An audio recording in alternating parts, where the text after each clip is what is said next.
A reading from your host, Wesam Team. The date was October 5th, 2025, when the Dolphins had arrived. Riding high off a win, they looked good to begin. Skyrocketing to 17-0 after Bryce's turnovers, the crowd was growing restless. Is the Bryce experiment over? Before we could even answer, our hero ran mad as if he was naked with only a towel. Rushing for 206 on the day was none other than Rico Dowdle. Behind big runs and arrested defense, this is our chance. Stop playing. No recess. Trading blow for blow, lead after another. Who's going to make a play? No, Dave. It can't be the punter. Waddle scores big, 4 minutes on the clock. Will we crumble under pressure or hold steady like a rock? You don't think Dan can draft and this class was dookie? Well, look at who came up big for us. It was a rookie after rookie after rookie. And with a Mitchell Evans score, 1:59 to go, we need the defense to force a 4. So on third down, with it all on the line, Patrick Jones sacks Tua. No penalties, no crimes. 3 timeouts, this game's not over.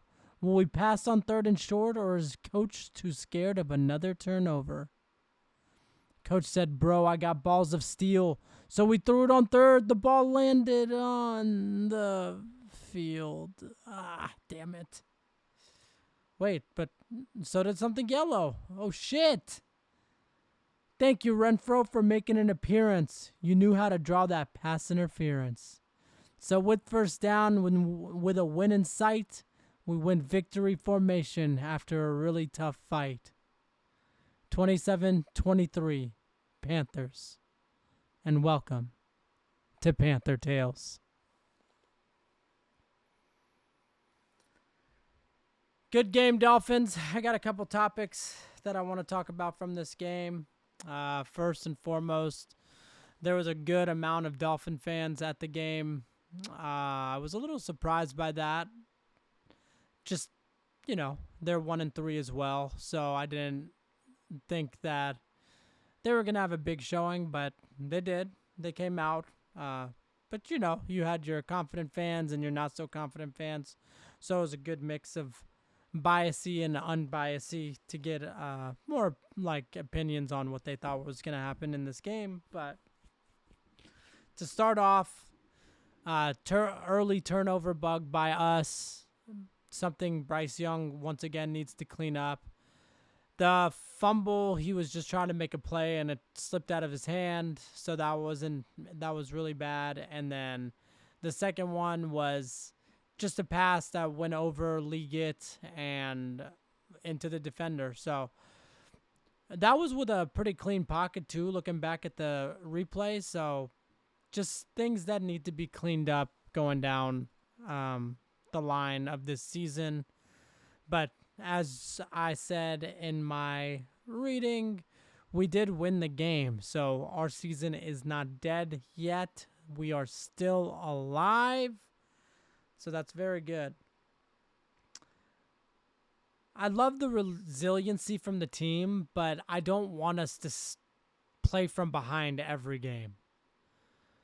That's not a winning formula. That's playing from behind.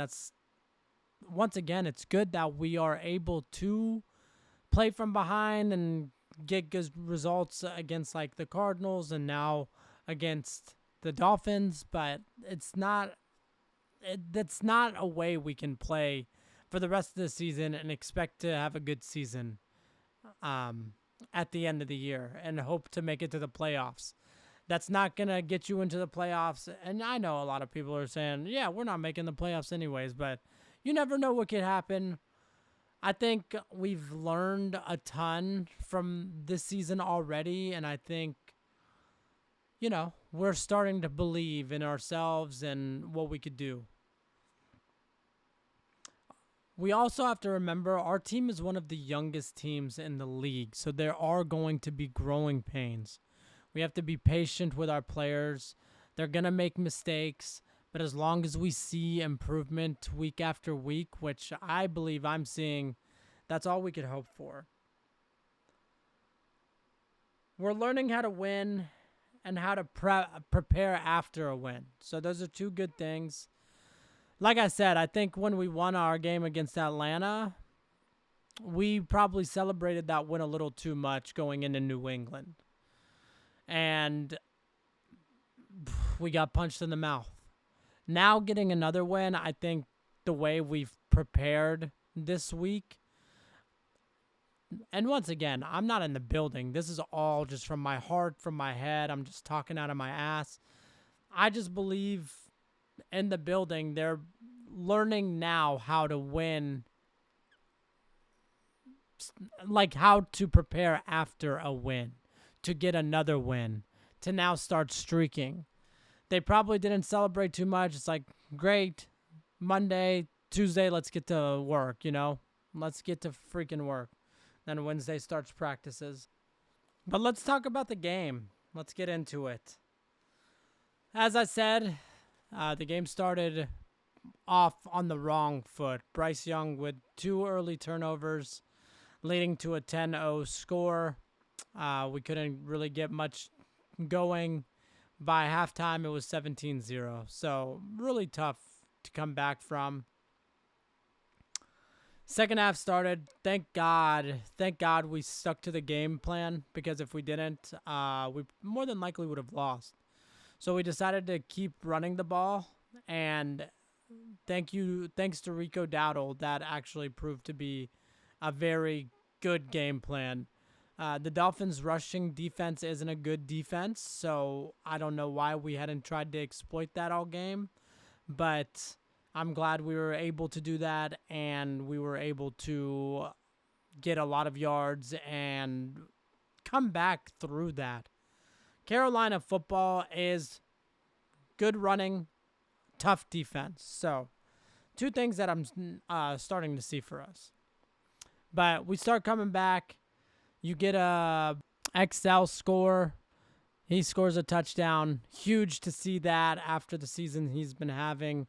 Really nice catch, too. Really, really nice placement from Bryce. The anticipation there was amazing. And that's what I love to see. Fitzgerald was doing well, hitting his field goals and PATs today. You had a Mitchell Evans score at the end. You had a Rico Dowdle score. So this is where we were getting all our points. On the other side, Jalen Waddle scored for them. Darren Waller scored for them. Tua was having nice passes, but thankfully our defense really did step it up in the second half, and we were able to make that comeback. So it was a good, fun game all around, especially to go to. The whole time, it was just the Dolphins making a play and Dolphins fans in the stands trying to start "Let's Go Dolphin" chants. And, I would immediately meet them with booze, because it is our house at the end of the day, and I'm not, I'm personally not going to let that happen. So you had that going on. So anytime the Panthers made a play, we were starting the "Let's Go Panther" chants. And thankfully, at the end, the "Let's Go Panther" chants prevailed. We were able to get a victory. Our season's not dead yet. Let's just keep it going, baby. Let's keep it going. So I had a interview video that came out. I interviewed fans, and I had a couple stats that we did over and under. So I'll just give the answers to those over and unders now. One of them was Tua over 275 passing yards. That was under. Waller, 7 catches. That was under. A-Chain with 90 rushing yards. That was under. We limited them to 19 rushing yards. Once again, that is a winning formula. If our defense could play like that every week, we have a chance. 16 rushing yards by A-Chain, 19 rushing yards total. That's what I'm talking about, man. We can do it. If we can play like that week in and week out, you will give our offense a chance. And I truly believe our offense is going to start clicking at a certain point. Once we get that offense clicking and defense continuing to play like this, Dave might be right when he said this isn't a team you're going to want to see this year. But once again, I'm getting way too ahead of myself, and I don't want to do that. But good game, Dolphins. Good game. Thank you, Panthers, for playing the way you played and pulling out that victory for us. But sorry.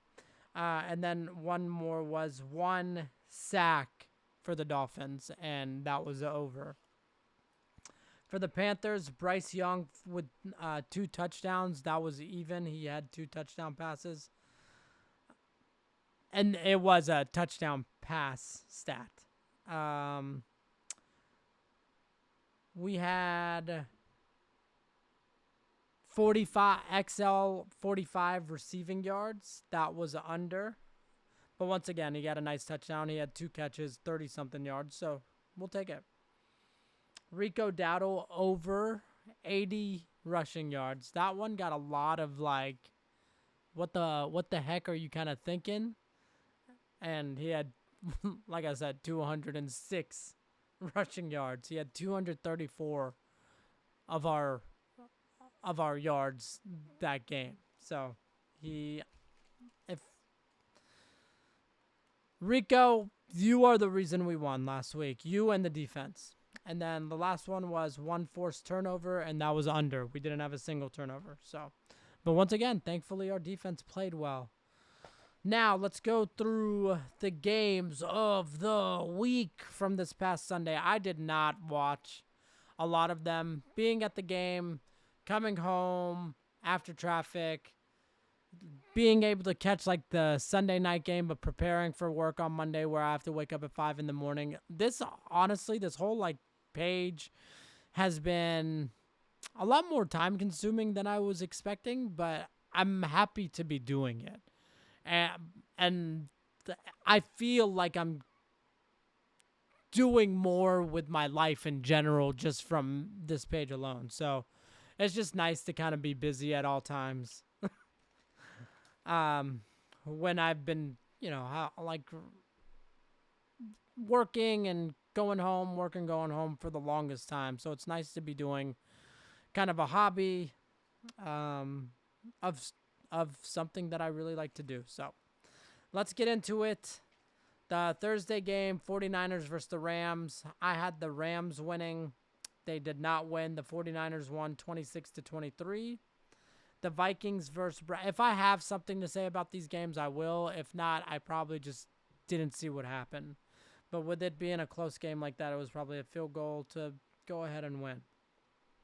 Vikings versus Browns. I actually had the Browns winning this game, but they did not. The Vikings won 21-17. Really don't know what happened, but now that we're talking on the Browns, I know it was Dylan Gabriel's first start. He actually a pretty good game, but Joe Flacco is now out. He is now joining the Bengals, so we will keep an eye on that just to see if the Bengals start playing a little bit better from that. But I picked the Browns to win. Vikings won 21-17. So I was 0-2 for the week. Texans versus Ravens. I had the Ravens winning, even though, I don't think I thought about if Lamar Jackson was going to play or not, but he did not play. Texans won 44-10. Jesus. Ravens might be in trouble. They are a annual playoff team. It's not looking good for them right now, but we'll keep an eye on it and see what happens down the line. Giants versus Saints. I had the Giants to win. The Saints won. So that was the Saints' first win of the year. They won 26-14. I know Spencer Rattler had a good, nice, long pass to Raheed Shaheed. So, yeah. Good for them. Other than that, I don't really know what happened in that game. Broncos versus Eagles. I had the Broncos to win, and the Broncos won. My first upset pick that actually came true, and my first pick that came true on the week from the first 5 games, which is pretty bad. I went 4-13, just so y'all know.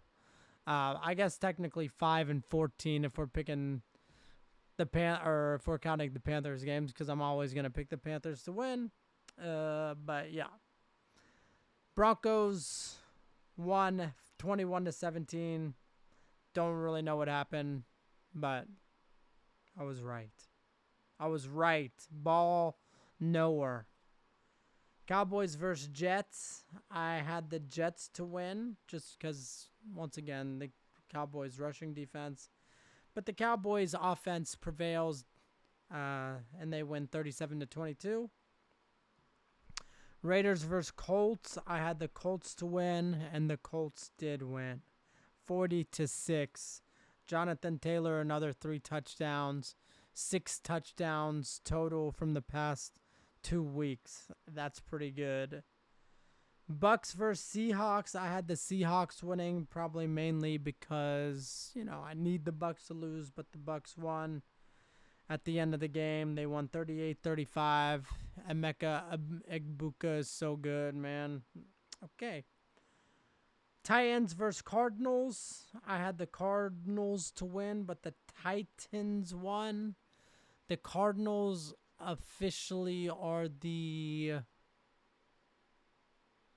most confusing team in the league. I don't think they're good, but I also wouldn't be shocked if they won their games, That's the type of team they are. But they lost to the Titans. Titans get their first win of the year. I told you guys the Titans would win a game.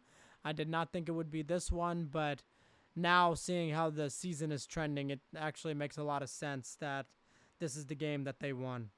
But the Titans did have a really, really fluky play where Cam Ward threw an interception, and then the defender fumbled it all the way to the end zone, and the Titans recovered, and they scored. So that's the type of game that game was.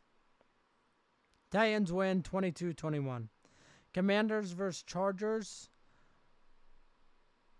I had the Commanders winning, and this was another one that the Commanders won, and another one of my correct picks.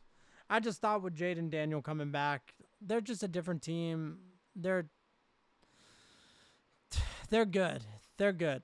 With Jaden Daniels, they're really good. Like, it's crazy how much better they are. But Commanders win 27-10. Lions versus Bengals. I had the Lions winning. The Lions did win 37-24. Another good game for the Lions, man. They're a good team. Cincinnati's just struggling ever since Burrow's been out. Jake Browning is now about to head to the bench for Joe Flacco, but the Bengals' offensive line isn't good, so we'll see how it goes. Let's hope for no injuries. Let's hope 40-year-old Joe Flacco could survive behind that line, but yeah, the Lions won this one. And Isaac Tesla with another touchdown catch. This kid is gonna be a good player. And once again, out of nowhere, college stats, nothing, and then boom. Comes into the league and is apparently a beast. So your Sunday night game was Patriots versus Bills. I was watching a good part of this up until the end. I had the Bills winning, obviously, but the Patriots won 23-20.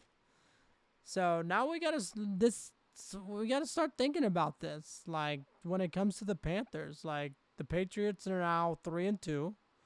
The Jaguars are now 4-1.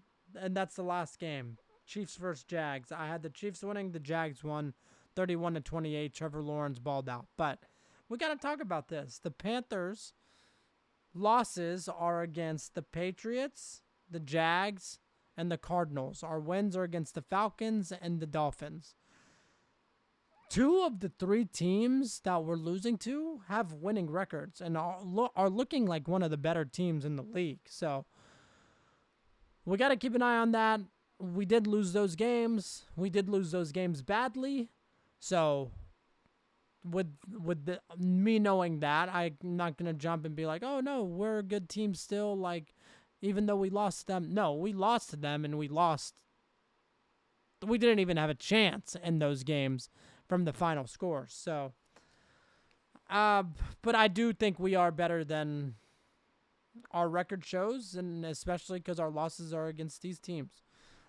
The Cardinals is the only game that I feel like we should have won, and we did have that chance. We got the onside kick.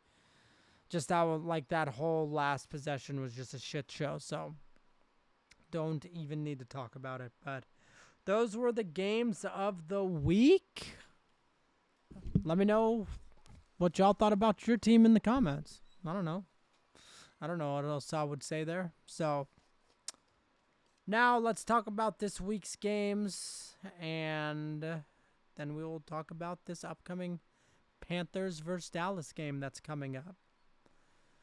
So we have the Eagles versus Giants on Thursday, and I had the Eagles winning, but they did not win. This is what's confusing about the NFL, man. One week the Giants are losing to New Orleans, and they're coming, and they're beating the defending Super Bowl champions.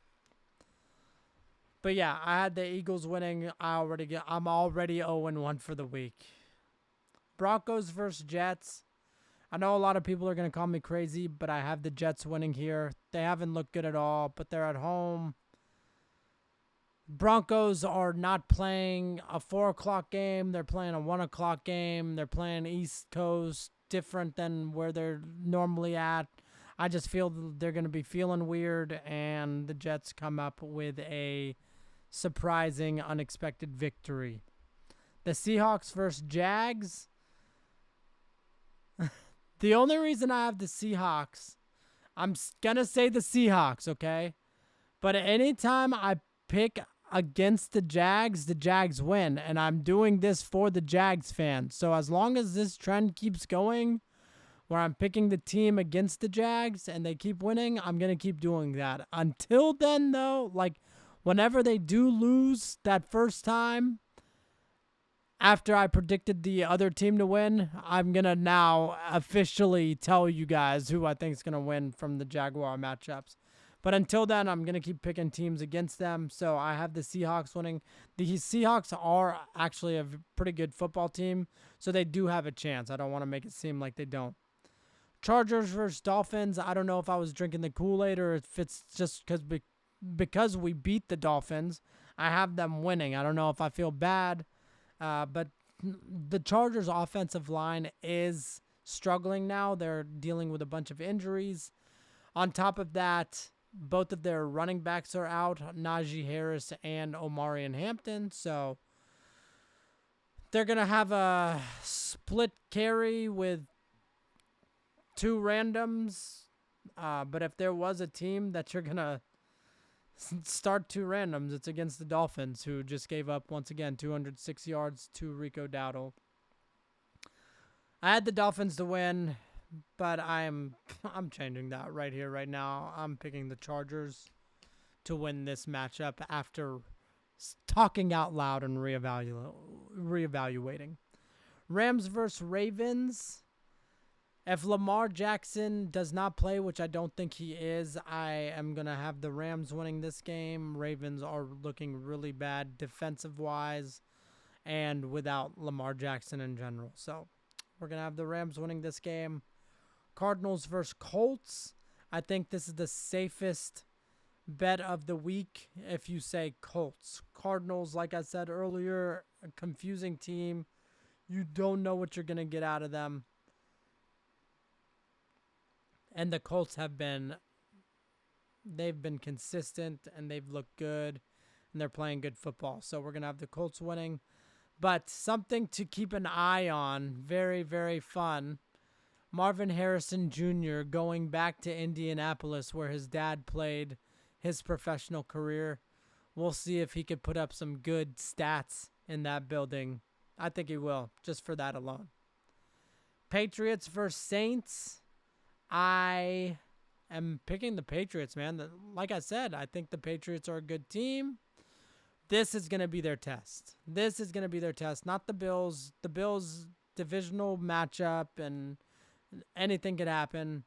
This is going to be the true test. If the Saints play close, you kind of need to blow them out. You don't need to, because the Saints have been playing close games, but I'd feel good about it. Not only because you'd be blowing out the Saints, but then we wouldn't be the only teams the Patriots blew out this year. Browns versus Steelers. I just think, once again, the Browns are still a little too inexperienced now with the rookies that are playing, even though Judkins and Gabriel are looking pretty good. But I have the Steelers winning this game, even though the Steelers don't really look that good. Which is what everybody thought. If anybody thought Aaron Rodgers was going to go in there and be a catch the world on fire, then y'all haven't been paying attention to the last 2 years with the Jets. I know the first year he didn't even play, but you guys get where I'm coming from. Titans versus Raiders. That's a tough one to choose from. I had the Titans winning, but after reevaluating, I think this is going to be a Genty coming out game. I think he's going to have like 150 yards, 2 touchdowns. So something to keep an eye on. So I have the Raiders winning this too. I need to mark both of these things out because as of right now, I have them on my page as still being the losers. But 49ers versus Buccaneers. Unfortunately, I have to pick the Buccaneers to play. Ricky Pearsall's not playing. If the 49ers had a chance, it's going to be all Christian McCaffrey. So, and it might be. You never know. Mac Jones has been playing okay as a backup. And, as long as he just keeps checking it down, he'll be fine. But I have the Bucs winning that game. Like I said, Emeka's, damn, he's good. Bengals versus Packers. Joe Flacco's versing the Packers for the second time this year after beating them with the Browns. I don't think he turns around and gets this one done, though. Packers beat Bengals this week. The Sunday night game is going to be the Lions versus Chiefs. Should be a fun one. We have 1 week till Rashee Rice is back. So final week without Rashee. I have the Lions winning. I just think they're the better team as of right now. Chiefs are starting to find their way, but not fully yet. If the Chiefs win, though, look out the rest of the league. If the Chiefs win this game. You have 2 Monday night games. The first one's Bills versus Falcons. I'm hoping the Bills stop the Falcons. And that's what we're going to go with. And then the second game is Bears versus Commanders. I'm going to have the Commanders winning this game, even though the Bears have been looking better. This will actually be a fun one to watch just to see what happens and just to kind of reevaluate where we're at. You have number 1 overall, Caleb Williams, going against number 2 overall, Jaden Daniels. So it will be a fun one to watch from the last year draft. So it will be a fun one to watch. This game last year came down to a Hail Mary pass, in which Jaden Daniels completed and the Commanders won that way, but I don't think it'll be like that this time, but I do definitely think the Commanders will win. But once again, you never know. The Bears looked bad at the first start of the year, and now they're looking to be a little bit better. So, and now, this is a Panthers podcast. We have a game this week, and it is against the second America's team. First America's team is the Panthers, obviously, but second America's team, the Dallas Cowboys. Jerry Jones coming in. I hope he's feeling okay. I don't want him to flip the bird to me like he did last week. But if he does flick me off, they need to give me a little bit of that $250,000 fine. Money is not real to these people. A $250,000 fine, and that doesn't even touch this man? If I got a $250,000 fine, I would be in the ground because that would be way too scary to think about. Like, if I wasn't making $1 million a year, which I don't. Close. If I times my salary by 6, but I'm not right now. Okay, moving on. Don't know how we got here. Panthers versus Dallas. Let's talk about it. Game is at home. We're 2-0 at home. We've won 2 out of our last 3 games. You got to come up with these bullshit stats to make us feel good about ourselves.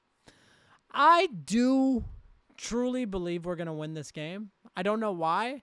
I really think it has more so to do with their defense really not being good. I think our offense will finally find their footing, and our defense will continue to play like tough football as long as they can keep stopping the run. I mean, the 2 running backs who we've stopped so far are Bijan Robinson and Devon Achane. Those are 2 really good backs. So if we can hold Jatavion Williams, is that his name? Javante. Jatavion. I'm thinking Jatavion Sanders. Javante Williams. Sorry. I think we should be able to stop Javante, but their offensive line is good. We will see, man. This is the battle of, it was supposed to be the battle of the revenge games, but Miles Sanders is out. But let's talk about Dallas. Dak is playing out of his mind right now. Through 5 games, he has 1,356 passing yards, 10 touchdowns, and 3 interceptions. That's damn good. That is damn good. So he's playing really good football. Got to put some pressure on him tomorrow. That's tough saying with a team that gets as little sacks as we have, but we did. The team had a players-only defensive line meeting last week, and they responded with a 3-sack performance. Before that, we had only had 2 sacks on the season, so something that should be trending. As long as our rookies keep playing all these minutes that matter, they're going to get better and better. So this is really, really good for our defense, and it's really good for the development of our team going forward. So hopefully Nick Scorin gets his first sack. He is putting some big-time pressure on all these opposing teams, but he's just yet to get a sack. But that sack is coming, man. Keep playing with that motor, and it will be here sooner than we know. Jake Ferguson statistically is the best tight end right now in the league. So something we got to keep our eyes on. Got to keep your eyes on him. With CD Lamb being out, put a lot of emphasis on George Pickens, put a lot of emphasis on Jake Ferguson, and I think that'll be your game plan to succeed.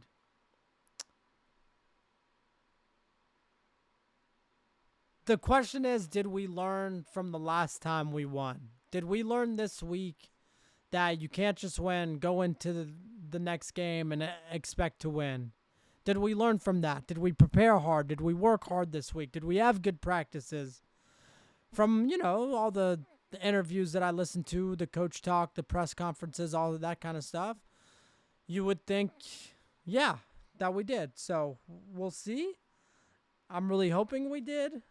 We absolutely can't get off to a slow start in this game. If we do, Dallas will run that score up so fast, and we will not be able to come back. So we absolutely cannot get off to a slow start. We absolutely cannot have these early turnovers that we've been having. That cannot be a trend.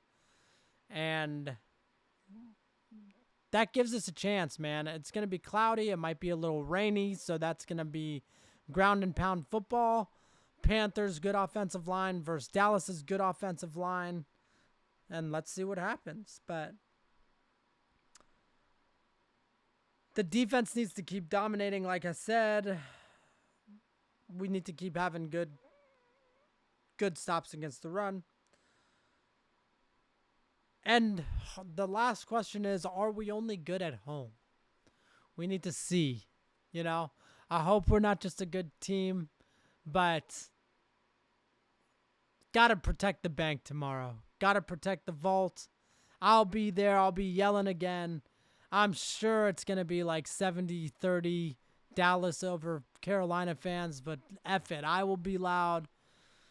And I hope we give them, the Dallas Cowboys, the same treatment we gave the Miami Dolphins and send their asses packing home, screaming down the tunnel, let's go Panthers, and keep pounding, baby. That's what we need, man.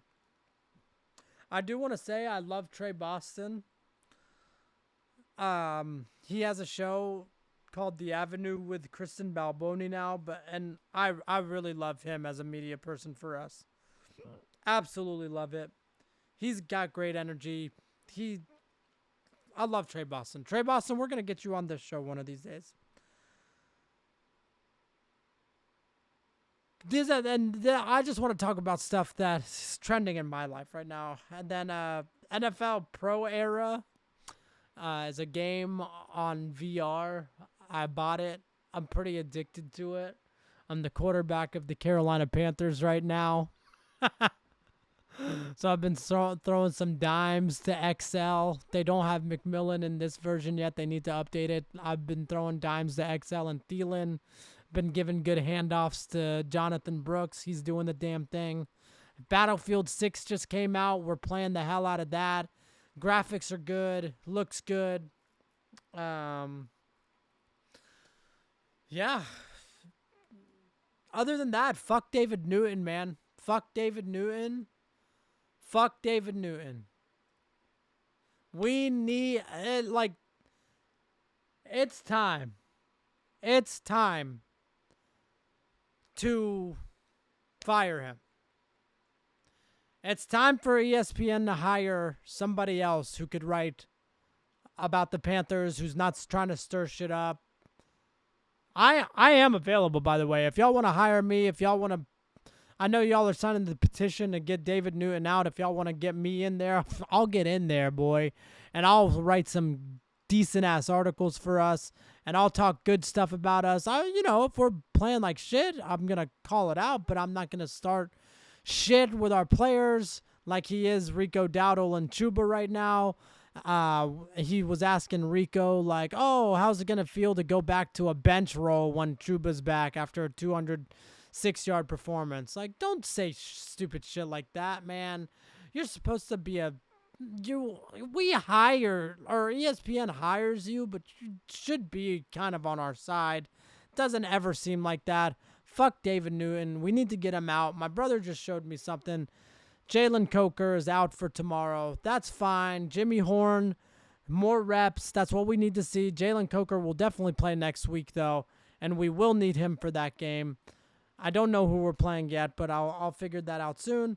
But, yes, Jalen Coker out tomorrow. David Newton needs to get fired, not only because of the Rico Dowdle thing, but because he literally asked XL about his dead parents, knowing that his parents are dead, because he's written articles about them before. What is this dude doing or thinking? So, those are really my thoughts. That's really what's trending. I will be at the Dallas game tomorrow. Come out. Come find me at the tailgate. Come interview. Our next game is against the Jets. So, Jalen Coker against the Jets will be very good. Their defense is decent. They're statistically bad, but the players that are on it are statistically pretty good. But yes, Jalen Coker will return to the Jets and we'll do the damn thing. That's it for me. Let's go Panthers. Let's get another W. Let's start streaking. If we can get 2 wins in a row, that would be amazing. We haven't been 2-3. All Panther fans have to be like Bryce Young. Everybody's shitting on Bryce Young because, yes, he had 2 bad turnovers still, but Panther fans need to realize, like, quarterbacks don't grow on trees. You guys give up on motherfuckers way too early. I hate that about our fan base. He's been playing, like, those 2 fourth down throws, the one to Jimmy Horn and especially the one to Teteroa McMillan, only special players make those plays, okay? Not average players, only special players. Yes, I agree that we need to see more of it, but I'm definitely not giving up on Bryce Young. Let's go fucking Bryce. Our fans need to relax. Let's go Panthers. We haven't won 2 games, 5 games into the season in a long time. That's what I was trying to say. Panther fans can't be happy for anything. I know we've been bad for a long time, but this is a good start to the season. I did not think I would be saying this at 2-3, but it is a good start where we're at. Let's go Panthers. And as always, keep pounding.